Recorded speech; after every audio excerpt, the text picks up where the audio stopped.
Due to the huge efforts made by the Indian people, the Indian National Congress and Mahatma Gandhi, it bore fruits and the government passed the Government of India Act 1935, according to which provincial autonomy was granted to the Indian people, which meant that now they had more say in the working of the government.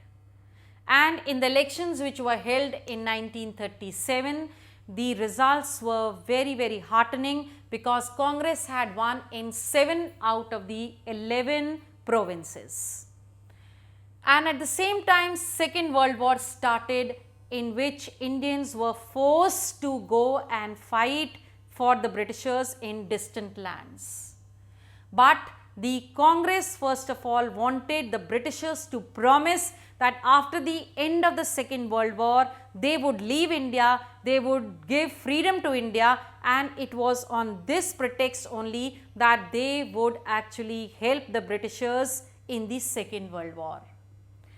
The Britishers were not ready for any such agreement, and thus the Congress ministries in the provinces resigned in protest.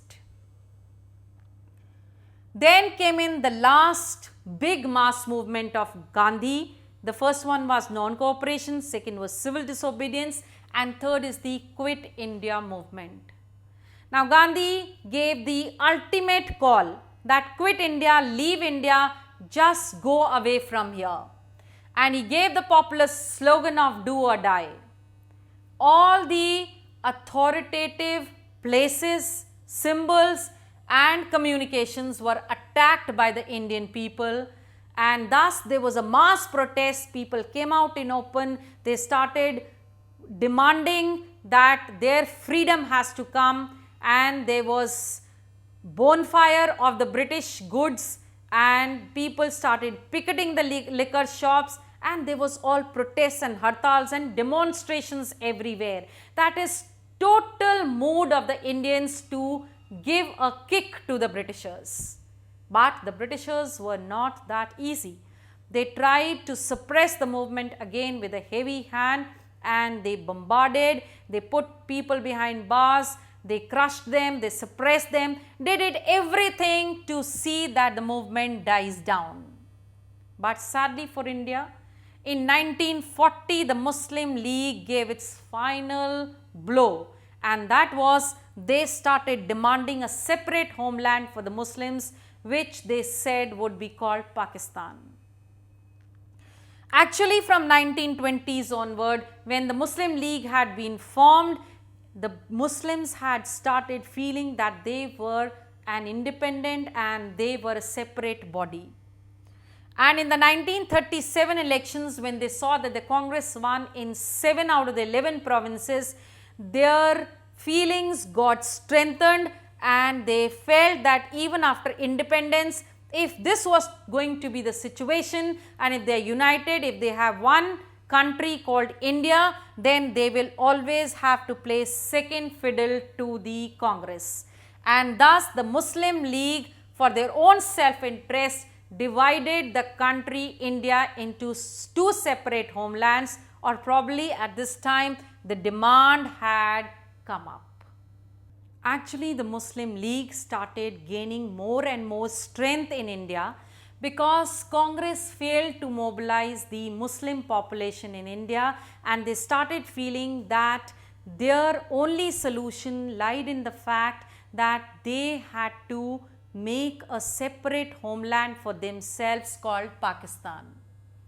In 1945, the British government tried to unite these 2 varying parties which were there, but it all failed because the Muslim League was bent upon asking for a separate homeland for the Muslims. In the 1946 elections which were held, in the general constituencies, the Congress won, but in the reserved seats, it were the Muslims who did better than the Congress. Ultimately, in 1946, the Muslim League demanded that there shall be partition of India, and the independence will come only at the cost of a separate homeland for the Muslims, and it will be only then that they shall be gaining true freedom. The cabinet mission came in 1946, but that too failed because the Muslim League did not show any interest in it.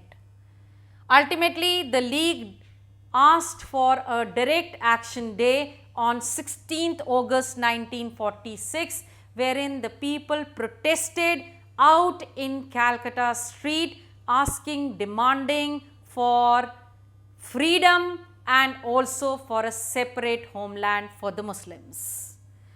Of course, then came the independence of India with the partitioning of India into two separate homelands, and thus the joy of freedom was turned into tears when India was partitioned. And here we see a lot of people were killed, and also the country was divided into India and Pakistan, which we will always remember. That is the pang, the suffering of the independence that we had gained. So that was all about your chapter. Thank you.